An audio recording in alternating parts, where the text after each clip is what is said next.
Hello everyone, সবাইকে জানাই শুভ ভীম একাদশীর অনেক অনেক শুভেচ্ছা। তো দেখো, দুপুরবেলায় সাবু মাখানো হবে, সেজন্য ঘরে একটা নারকেল ছিল, সেই নারকেলটাকে কেটে নেওয়া হচ্ছে।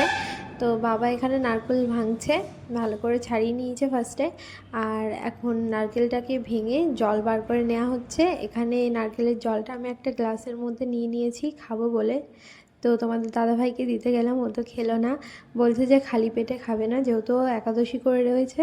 তো সকাল থেকে এখনও কিছু খাইনি, তো সেজন্য ও খায়নি খালি পেটে। আমি তো খেয়ে নিলাম, ভীষণ মিষ্টি ছিল। আর এদিকে আমাদের পুচকো বুড়োটাকে খাওয়ানো হচ্ছে।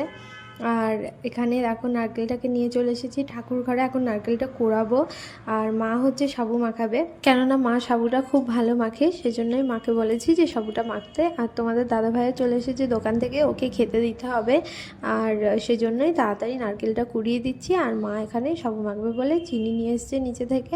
এখানে সাবুর মধ্যে কলা, চিনি, সন্দক লবণ, নারকেল কোড়া, অল্প একটু দুধ, সব কিছু দিয়ে একসঙ্গে মাখা হচ্ছে। আমি পুজো দেওয়ার সময় ফল বানিয়েছিলাম, কাঁচা বাদাম ভিজিয়ে রেখেছি। আর এখানে সাবু মাখা হচ্ছে। এই হচ্ছে আজকে আমাদের একাদশীর প্রসাদ। সব কিছু ঠাকুরকে অর্পণ করে নিয়েছি, আর এখন সকলের জন্য প্রসাদ বেড়ে নেওয়া হচ্ছে।